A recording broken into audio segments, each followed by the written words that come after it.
अस्सलाम वालेकुम, नमस्कार, सत श्री अकाल एंड गुड इवनिंग। मैं हूं आरज़ू काज़मी और आप देख रहे हैं भेजा फ्राई। जी हाँ, भेजा फ्राई के नए एपिसोड के साथ हम हाजिर हैं आपके लिए।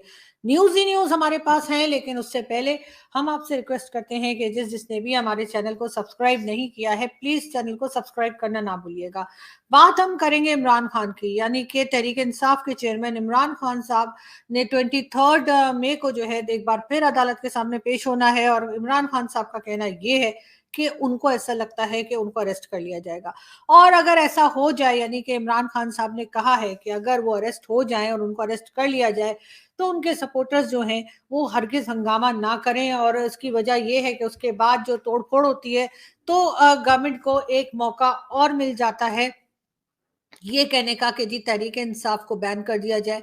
और तहरीक इंसाफ जो है वो लोगों के ऊपर जुल्म कर रही है, टॉर्चर कर रही है, या टेररिस्ट ग्रुप के तौर पे उनका नाम ना ले लिया जाए। इसलिए इमरान खान साहब का कहना ये है कि जी जितने भी लोग जो हैं इमरान खान के सपोर्टर्स हैं जो पाकिस्तान में मौजूद हैं या पाकिस्तान से बाहर है, वो इमरान खान अगर कल अरेस्ट हो जाएं तो हरगिज हरगिज प्रोटेस्ट ना करें। तो अब देखते हैं जी कि कल इमरान खान साहब जब अदालत में जाएंगे तो खान साहब अरेस्ट होते हैं या नहीं होते। उसके साथ साथ इमरान खान का ये भी कहना है कि उनकी पार्टी के जो लोग, उनके जो लीडर और उनके साथी मुल्क से बाहर हैं, यानी कि पाकिस्तान से बाहर हैं। इमरान खान साहब का कहना है कि उन्होंने उनको भी कहा है कि वो पाकिस्तान वापस ना आए और वहीं रहे, वरना उनको भी प्यार की हथकड़ी लग सकती है, यानी कि जेल की हथकड़ी लग सकती है। लेकिन खान साहब ऐसे कब तक चलेगा? आपके लोग कब तक बाहर रहेंगे? उनको आने दीजिए, केसेस को फेस करने दीजिए। और वैसे भी अगर आप लोगों ने कुछ गलत नहीं किया तो फिर डर काहे का।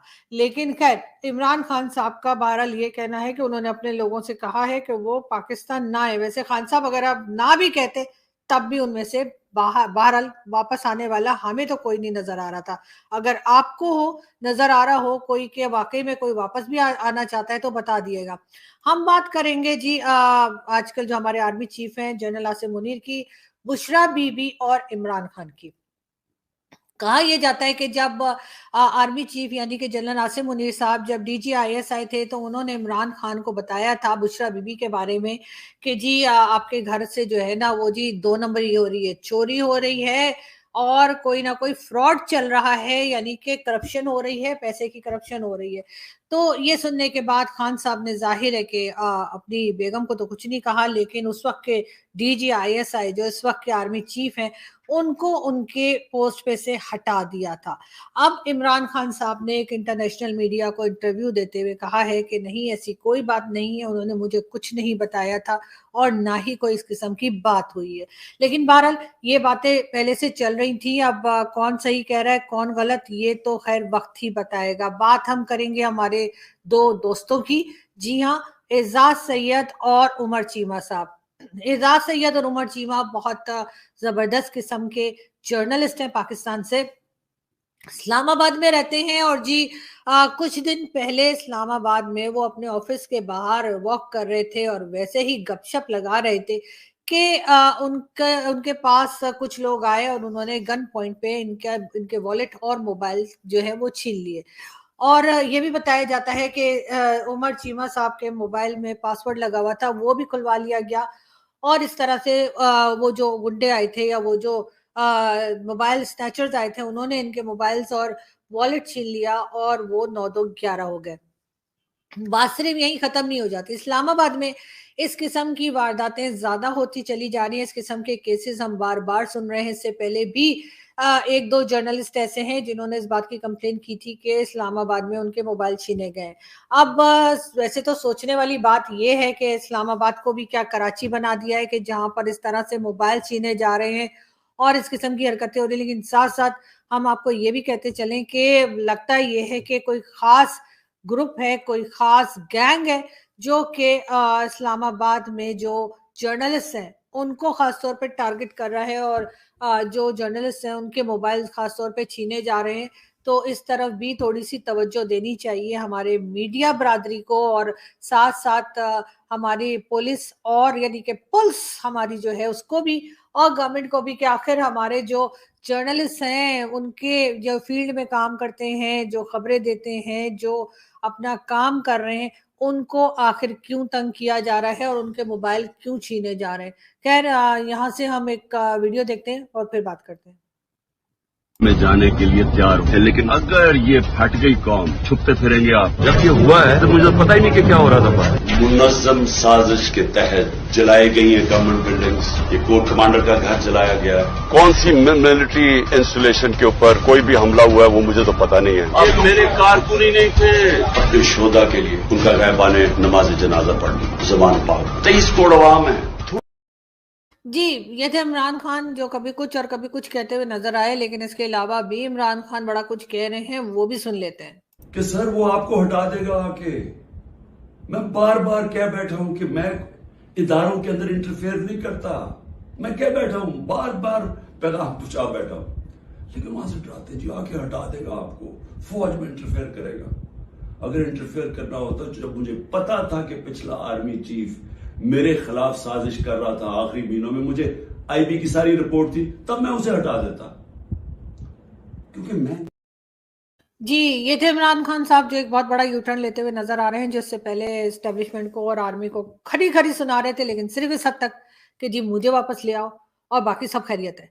तो इमरान खान साहब ने अगर ये बात की होती कि जी फौज में और एजेंसीज में भी करप्शन है, कहाँ कहाँ पे गलत काम हो रहे हैं, कौन कौन से सिविलियन ऑर्गेनाइजेशन है जहां पर रिटायर्ड फौजी लग गए हैं, जो कि ना सिर्फ ये कि सीमेंट बना रहे हैं, पेपर बना रहे हैं, मटर छील रहे हैं, बल्कि बहुत कुछ जो है उनके बिजनेस चल रहे हैं। इस पे इमरान खान अगर बात करते तो अच्छा होता। साथ साथ हमारे जो टीवी चैनल्स हैं वो भी इस किस्म की बातें करते हुए थोड़ा सा बचते हैं, थोड़ा सा डरते हैं, और वही चीज हमने इमरान खान की देखी। लेकिन इमरान खान ने एक बार फिर बड़ा यू टर्न ले लिया और उन्होंने ये कहना शुरू कर दिया कि जी मैंने तो इदारों के बारे में कोई बात ही नहीं की है, मैंने तो किसी को कुछ कहा ही नहीं है, बल्कि अगर कोई वो आजादी का नारा जो पहले इमरान खान लगवाया करते थे कि जी लेके रहेंगे आजादी, और फवाद चौधरी साहब का तो आपको याद ही होगा कि दौड़ के लेंगे आजादी, भाग के लेंगे आजादी। तो अब अगर कोई आजादी का नारा लगाता है तो इमरान खान साहब क्या करते हैं? हम लेके रहेंगे हकीकी आजादी। थोड़ी सी अकल करो, अकल इस्तेमाल करो। ये थे इमरान खान साहब जो अपने सपोर्टर को कह रहे थे कि थोड़ी सी अकल भी इस्तेमाल कर लिया करो और बस कर दो, बस कर दो। मतलब ये कि आज़ादी कुछ ज़्यादा हो गई है, इससे ज़्यादा आज़ादी हमें चाहिए भी नहीं। लेकिन इमरान खान साहब को ख्याल रखना चाहिए था कि पहले क्या करते रहे और अब क्या हो रहा है। लेकिन हम आपको ये भी बताते चलें कि जी इमरान खान अब कल जब हाजिर होंगे अदालत में, उसके बाद अरेस्ट होते हैं या नहीं होते, वो अपडेट हम आपको देते रहेंगे। बात हम करेंगे G20 की। जी हाँ, G20 हो रही है भारत में और आज उसका वो जो मीटिंग चल रही है उसका फर्स्ट डे था। लेकिन पाकिस्तान G20 का हिस्सा नहीं है, पाकिस्तान G20 में नहीं है, लेकिन फिर भी हर तरफ पाकिस्तान पाकिस्तान हो रहा है। और उसकी वजह ये है कि G20 के ऊपर पाकिस्तान ने ऑब्जेक्शन किया है। उनका कहना है कि जी ये बहरहाल कश्मीर में नहीं होना चाहिए था, और कश्मीर एक डिस्प्यूटेड टेरिटरी है और पाकिस्तान नहीं चाहता कि इस किस्म के इवेंट्स जो हैं वो कश्मीर में हो। अब एक बार अगर आप लोगों को याद हो तो कश्मीर जो हमारी साइड पे कश्मीर है, पाकिस्तान की तरफ जो है आज़ाद कश्मीर, वहां पर क्रिकेट मैचेस करवाए थे, पाकिस्तान ने क्रिकेट सीरीज करवाई थी और उसके ऊपर उसका नाम भी कुछ कश्मीरी प्रीमियर लीग वगैरह कुछ रखा था। तो उस वक्त बहुत ऑब्जेक्शन किया था भारत ने, और कई उनके डिबेट्स भी हुई थी जिसमें मैं भी गई थी, और वहां यही बात हो रही थी कि भाई ऐसे कैसे आपने मैच करवा दिए, ऐसे कैसे हो सकता है। लेकिन खैर हो गया था और हमने वो मैचेस करवा लिए थे। और इसी तरीके से इस वक्त पाकिस्तान का हाल है कि पाकिस्तान बार बार कह रहे हैं कि G20 कैसे करवा दिया, G20 नहीं करवा सकते। और कई कंट्रीज को पाकिस्तान की तरफ से रिक्वेस्ट भी की गई, जिसमें चाइना, सऊदी अरब और टर्की, ये लोग तो, और इजिप्ट का भी कहा जा रहा है कि ये बहरहाल कश्मीर में नहीं पहुंचे, यानी कि भारतीय कश्मीर में नहीं पहुंचे और उन्होंने वहां पर हिस्सा नहीं लिया इस मीटिंग में। अब पाकिस्तान इसको अपनी कामयाबी बता रहा है और इंडिया कहता है कि जी हमें फर्क ही कोई नहीं पड़ता, नहीं आए तो ना सही। लेकिन बात सारी है कि पाकिस्तान को इस वक्त ये बात नहीं करनी चाहिए थी। इस किस्म की बात जो है जो कि मजीद डिस्टेंस पैदा करे, मजीद लड़ाई झगड़े की बात हो, वो बात बहरहाल पाकिस्तान को नहीं करनी चाहिए थी। मगर क्या करें कि हमारे इस तरह के लोग मौजूद हैं जो खामा खाई में इन चीजों को हवा देते हैं। वाज़ेह कर दूं कि मैं कभी अपनी फौज की तनकीद करता हूं तो जिस तरह मैं अपने बच्चों की तनकीद करता हूं, इस्लाहत करने के लिए। क्योंकि अगर फौज को मैं कमजोर करूंगा तो मैं अपने आप को कमजोर करूंगा। जी, ये थे इमरान खान साहब जो कह रहे थे कि जी अगर मैंने फौज को कमजोर किया तो मैं अपने आप को कमजोर कर रहा हूँगा, और फौज पे मैं ऐसे तनकीद करता हूँ जैसे अपने बच्चों पे करते हैं। अरे खान साहब, कभी आपने देखा है कि कोई अपने बच्चों का घर जला दे जो आपने जीएचक्यू में आप लोगों ने किया? या कभी ये देखा है कि बच्चे जो हैं वो आपके कान के नीचे दो दें, जो अक्सर ही पढ़ते रहते हैं? तो बहरहाल ऐसा नहीं है, आप लोगों की कोई इतनी प्यारी और इतनी खूबसूरत रिलेशनशिप भी नहीं है जो आप बता रहे हैं। लेकिन बहरहाल देखते हैं कि आगे अगर कोई पीटीआई का सपोर्टर इस किस्म की हरकत करेगा तो उसका क्या नतीजा निकलेगा। फिलहाल तो इसका फायदा होता हुआ हमें सिर्फ और सिर्फ आर्मी और एजेंसीज को नजर आ रहा है। रोज के हिसाब से जी टीवी पर इतने बड़े बड़े, इतने बड़े बड़े, इतने लंबे लंबे कमर्शियल्स चल रहे हैं जिसमें ये बताया जा रहा है कि जी हमारी फौज जो है वो कहाँ कहाँ गई, कहाँ कहाँ लड़ी, कहाँ कहाँ से वापस आई और कहाँ कहाँ क्या किया और कौन कौन सी कुर्बानियां दी। और इस तरह से कई कई मिनट के जो है लंबे लंबे, मेरे ख्याल है लाखों की पेमेंट वाले जो कमर्शियल्स हैं, लाखों बल्कि करोड़ों की पेमेंट वाले कमर्शियल्स पूरा दिन सुबह से रात तक आते रहते हैं। और ये बात से ये भी साबित होता है कि इस वक्त एजेंसी और आर्मी भी घबराई हुई है और उनको ऐसा लग रहा है कि इमरान खान साहब ने उनकी वाट लगा दी।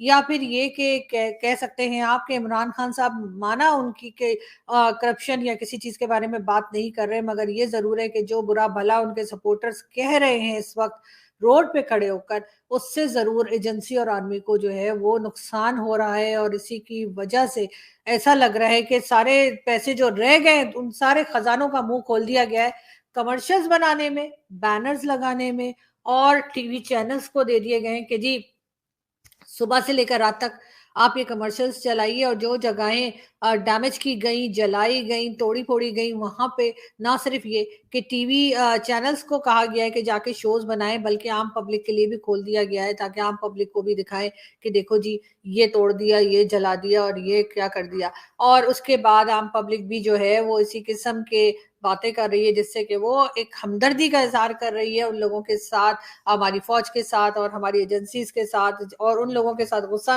और नाराजगी दिखा रही है जिन्होंने वहां पे कई स्टेचूज जो थे वो तोड़ डाले और कई तरह का नुकसान किया। लेकिन बात सारी ये है कि उनको रोका क्यों नहीं गया। मेरा सवाल आज भी वही है कि उनको रोका क्यों नहीं गया। और आप लोग सब क्या मतलब क्या खान साहब की तरह कुछ सूंघ के सो रहे थे कि क्या कर रहे थे कि इतने सारे लोग पहुंच गए और एक ऐसी जगहों पे जहां पर आम सिटीजन नहीं पहुंच पाते, और कई जगह पे चेक पोस्ट होती हैं, वहां से चेक होने के बाद ही आगे बढ़ा जा सकता है, तो उन लोगों को अंदर आने कैसे दिया, उनको रोका क्यों नहीं। और उसके बाद जब वो तोड़ फोड़ कर रहे थे तो उस वक्त जो वहां के मुहाफिज थे, जो वहां के गार्ड्स थे, वो सब कहाँ गए और उनको क्यों नहीं रोका गया। ये एक सवाल है जो बार बार उठ रहा है और लग यही रहा है कि इस तरह से करके आर्मी अपनी या एजेंसीज अपनी जो एक पोजीशन या एक इमेज जो उनकी डैमेज हो चुकी है कई अपनी ही बातों की वजह से, उसको रिपेयर करने की कोशिश कर रही है। लेकिन बात सारी ये है कि अगर आप अपने ही घर को नहीं बचा सकते, आप अपने ही जीएचक्यू को और अपने ही इदारों को नहीं बचा सकते आम पब्लिक से, तो फिर आप गजवा हिंद कैसे करेंगे भाई? वहां पे भी तो जाना है, भूल गए क्या आप लोग? गजवा हिंद करना है, वहां दिल्ली में झंडा नहीं लगाना आप लोगों ने, और उसके बाद नारा भी लगाने हैं वहां पे अपने पाकिस्तान जिंदाबाद के, और फिर वो दिल्ली में जाके आपने गजवा हिंद करके दिल्ली को अपने साथ शामिल कर लेना है। तो ये सब चीजें आप लोग कैसे करेंगे भाई, अगर आप लोग यहाँ पे आप लोगों से कुछ नहीं संभाला जा रहा। लेकिन बात सारी ये कि उसके बाद जो खर्चे इस वक्त किए जा रहे हैं, एक ऐसी कंट्री जिसके पास पहले ही पैसा नहीं है और जो पहले ही लोगों से मांगती फिर रही है, ना आईएमएफ दे रहा है, ना सऊदी अरब दे रहा है, चाइना थोड़ा बहुत बहरहाल दे रहा है, और कहीं से पैसा नहीं आ रहा, और जो पैसा थोड़ा सा रह गया है उसको भी आप लोग अपनी कमर्शियल्स में और अपनी प्रोजेक्शन में लगा के खत्म कर देंगे। और ये देखिए, ये रोड भी मैं आपको दिखाती हूँ, और आप देख सकते हैं कि किस तरह से जो है वो बैनर्स लगाए गए हैं सिर्फ ये बताने के लिए कि हमें अपनी आर्मी के ऊपर बड़ा फख्र है, हम अपनी आर्मी को बहुत पसंद करते हैं और हमारी आर्मी नंबर 1 है, लेकिन हम लोग नंबर 1 भी कह देते हैं। तो बिल्कुल, लेकिन ये वीडियो देखिए फिर बात करते हैं।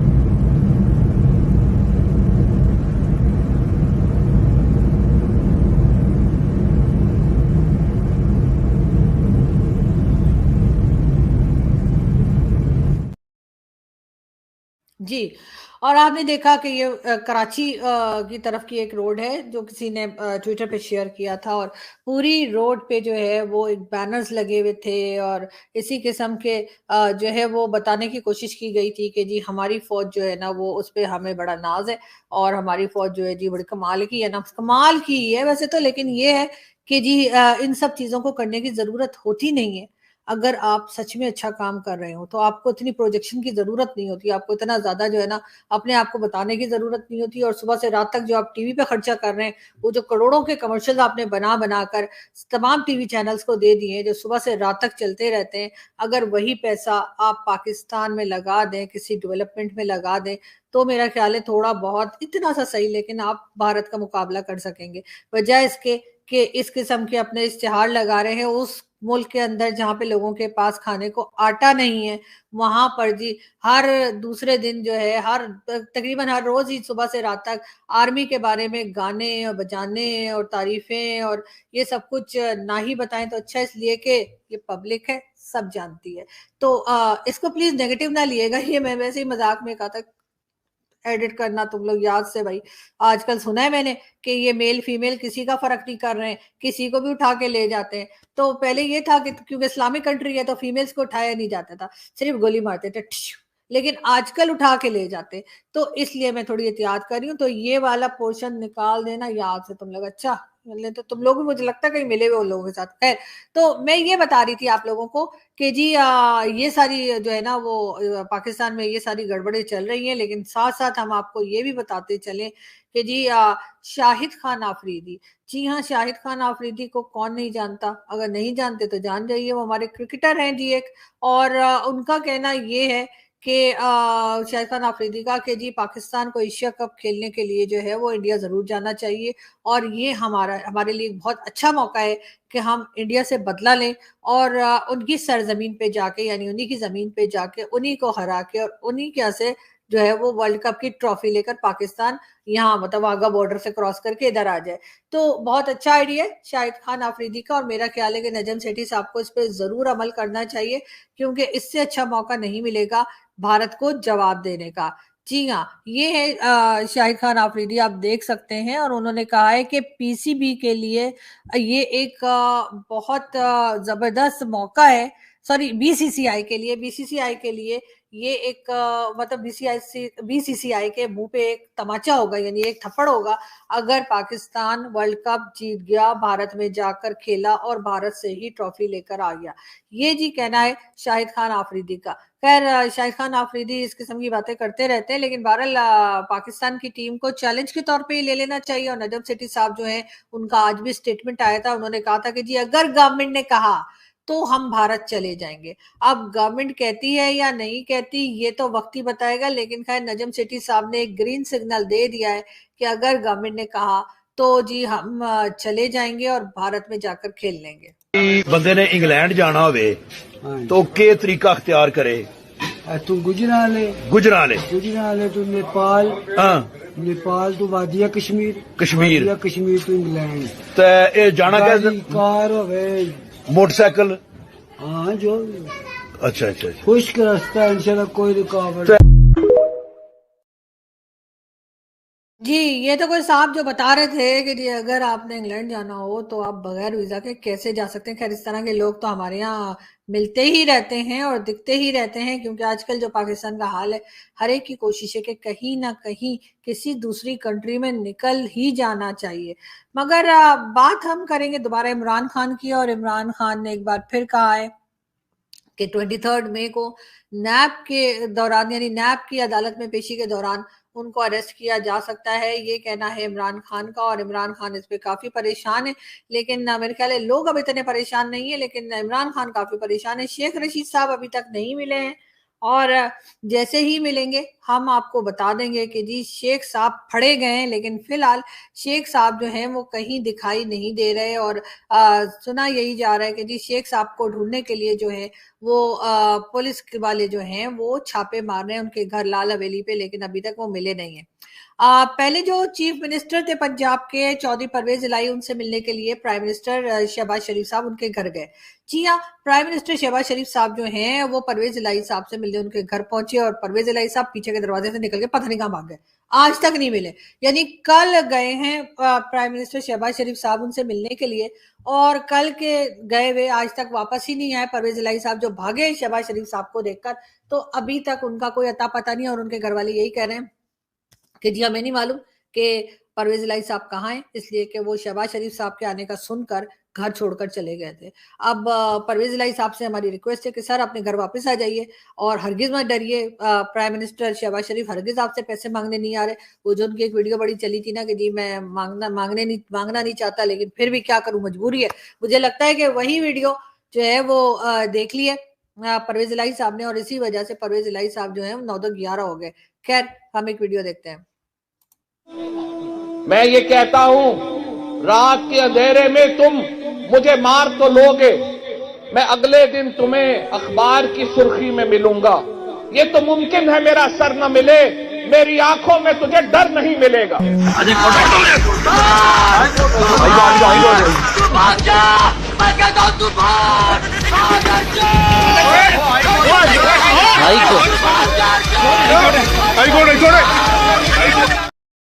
जी, ये थे चौधरी फवाद चौधरी साहब और ये भाग रहे थे और पीछे आपने देखा ना करण अर्जुन का डायलॉग, भाग अर्जुन भाग। तो बिल्कुल जी ऐसे ही भागे। लेकिन फवाद चौधरी साहब की बेगम हिबा चौधरी जो है वो बड़ी नाराज है इमरान खान से और उनका ये कहना है कि जी ये क्या तरीका है इमरान खान साहब का कि इमरान खान को सिवाय अपने किसी और की फिक्र ही नहीं है और इमरान खान साहब ने जो है वो फवाद चौधरी का नाम तक नहीं लिया। अपनी इतने दिन जो भाषण देते रहे उस भाषण के अंदर उनका कहना ये था कि उन्होंने तो फवाद चौधरी का नाम ही नहीं लिया, जो कि काफी इमरान खान के करीबी हैं और इस तरह से उनको अरेस्ट करने की कोशिश की गई लेकिन इमरान खान ने नाम भी नहीं लिया। और इसी किस्म की बात जो है वो एक मिनट में एक आपको दिखाऊं कि ईमान मजारी जो है उन्होंने भी की है कि उनका कहना है कि जी यानी ईमान मजारी जो कि शीरी मजारी की बेटी हैं, उनका भी यही कहना है कि जी इमरान खान साहब जो हैं वो सिर्फ अपना और अपनी बेगम का सोचते हैं और किसी का नहीं सोचते और उनकी मदर के लिए भी उन्होंने कुछ नहीं किया। यहाँ पे हम एक वीडियो देखते हैं और फिर बात करते हैं आपसे।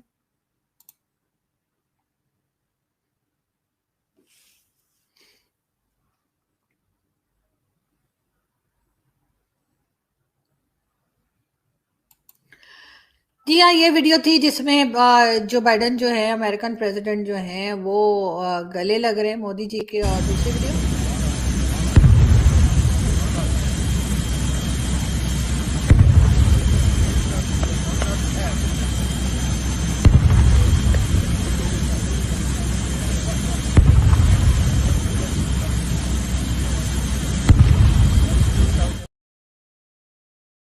और यहाँ पे भी एक जो है वो मोदी जी के पांव छूने की कोशिश कर रहे हैं या मोदी जी के कदम जो या चरण कह लीजिए कि उनको टच कर रहे हैं, ये भी प्राइम मिनिस्टर के।